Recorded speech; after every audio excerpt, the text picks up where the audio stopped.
मुझे पूरी पूरी हमदर्दी है वज़ीर आला से, जो यहाँ के वज़ीर ख़जाना भी हैं। हमदर्दी इसलिए कि मैं खुद से रियासत का वज़ीर ख़जाना रह चुका हूँ और मुझे इस चीज़ का पूरा एहसास है कि वज़ीर ख़जाना के वास्ते कोई भी बजट पेश करना ये कितना मुश्किलों से दो चार होता है ये सिलसिला, और एक बैलेंस क्रिएट करना ये भी एक बहुत बड़ी मुश्किल होती है। तो उस रंग में जो कल बजट पेश किया गया है, मेरे हिसाब से एक अच्छी अटेम्प्ट है, क्योंकि किसी भी बजट के तीन अहम कंपोनेंट होते हैं।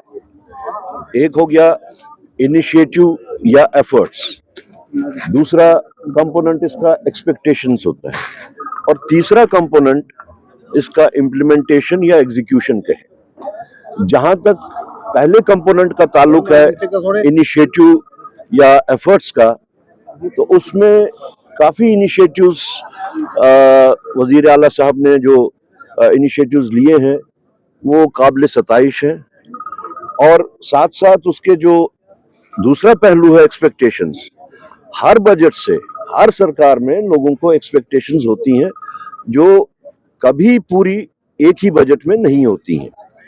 तो उस लिहाज से जो एक कंटिन्यूएशन प्रोसेस है, हम समझते हैं कि जो इनिशिएटिव्स स्टार्ट किए गए हैं वो एक कंटिन्यूटी में आगे जो लोगों की एक्सपेक्टेशंस हैं उसको फुलफिल कर सकते हैं। बाकी जहां तक तीसरा कंपोनेंट है इम्प्लीमेंटेशन और एग्जीक्यूशन का, हमने ये नोट किया कि जब पिछला बजट पेश हुआ था उसमें इम्प्लीमेंटेशन या एग्जीक्यूशन कहे उसमें शॉर्टकमिंग्स थी, जिसकी वजह से लोगों में काफी नाराजगी भी हुई। फंड्स अलॉटमेंट में काफी टाइम लगा उन लोगों को। तो वो हम एक्सपेक्ट करते हैं कि इस बार इम्प्लीमेंटेशन और एग्जीक्यूशन में सूरत लाई जानी चाहिए। जहां तक इसके फिगर्स का ताल्लुक है, एक चीज मैं क्लियर कर देना चाहता हूं, शासकी के तहत इसमें तकरीबन 1450 करोड़ रुपए का जो जिक्र किया गया है,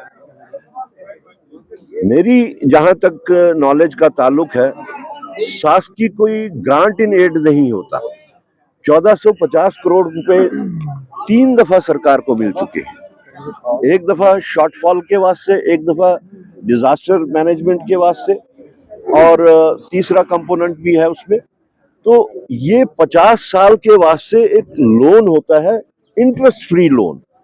यानी कि अभी जो शासकी का हमने जिक्र किया है, ग्रांट इन एड ना होते हुए ये स्टेट के ऊपर एक बर्डन है जिसको किसी भी अगली सरकार ने या इस सरकार ने रिपे करना है। करण साहब, दो सवाल है। एक तो ये कि बीजेपी एलिगेशन लगा रही है कि ये national conference MLA centric budget है, मींस कि जो रूलिंग पार्टीज के जो है एनसी कांग्रेस के, उनके कांग्रेस बीजेपी देखिए, जहां तक मैंने इस बजट को पढ़ा और अंडरस्टैंड किया, ये किसी पार्टी सेंट्रिक नहीं, ये रूरल सेंट्रिक बजट है।